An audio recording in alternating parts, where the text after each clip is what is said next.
So during lockdown, I'm not really doing much. There is no strategy as such in terms of that this is what we would like to do or not. We were ready with the collection before the lockdown because we were supposed to open the fashion week in Delhi. So obviously I'm kind of brainstorming in terms of how can we still bring that out. I don't think we'll be making a lot of new things when we get back to work. And luckily, I think we are a slow brand. So for us, it's almost like sticking to the old pace, which we've always done. And I've been in constant touch with my team. So pretty much everyone else is sort of taking it easy, and I think just taking each day as it comes. Reading a bit, I'm doing my research. I mean, obviously, there are various things you keep doing on a day-to-day basis, and a lot of content which I had, I'm consolidating that right now. So for my employees and artisans, I think I've been in constant touch. I mean, not every day, obviously, but yeah, I mean, we have a system where we kind of keep a track of what's going on. We have a small team in Delhi, luckily, which is, I think, a very good thing, fortunately, and everyone is fine. We've been coordinating for food for them just in case if anybody has trouble. Their salaries and everything else has been taken care of for the last month and for this month as well. As far as the artisans are concerned, I'm not directly in touch with most of them, but we have coordinators who we generally work with, so we've been talking to them. It's very tough to gauge right now what's happening on the ground,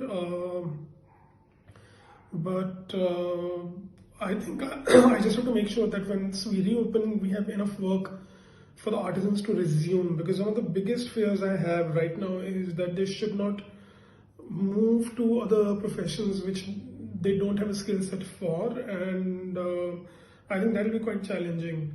And another thing is just to kind of make them understand also what's going on, because I think a lot of them don't really understand the intensity and how serious it is. I think that took a lot of time.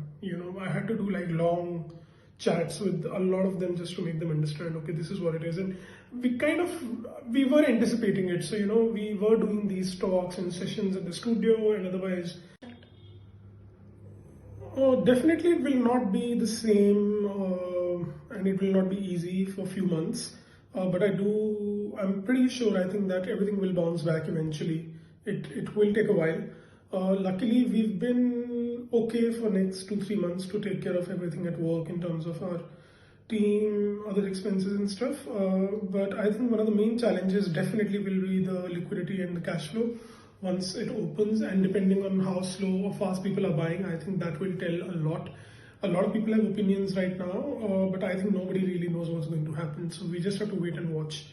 I just hope that things move, and eventually we all get back to what we were doing.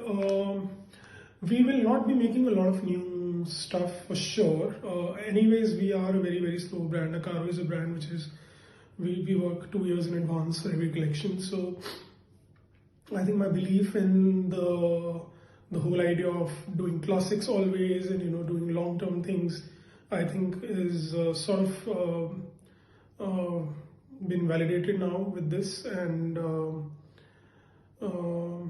I think we just have to keep at it. I mean, we'll have to stick around, and we'll have to make sure that we sail through the turbulent times. I think by Diwali it should start getting better. Empathy, yes. I mean, you don't have to do it through resources or through money, because I understand, like when your own boat is rocky, I'm sure everyone is first, what they say, help yourself first before you help someone else. But I think a lot can be done in other ways. I think people need to be motivated, they need to stay positive. I think that's one of the most important things, because keeping the right state of mind during this time, I think, is most crucial. And you have to look at the larger picture, and I think the larger picture for me is very positive. So one of the things which I keep doing is, be it my friends, be it the workers, be it anyone, even at home, I just tell everyone that stay positive, because you can't succumb to what's going on in terms of you can't allow negativity to come around you, and you have to look at the larger picture. And I think we're sitting at an edge of a very, very positive future eventually. And I think this was waiting to, I think we were sort of, I mean, this was waiting to happen, you know, things were supposed to explode, and yeah, it's time to explore internally, you know, it's time to kind of, as I said earlier, also somewhere that we have a narrative at Akaro which is called Look Within, Seek Within. So it is about looking within, it is about looking in, seeking within, you know, and I think that's the main purpose right now, I think. And I think, yeah, one of the things which I personally, in my capacity, can do and I am doing is that I've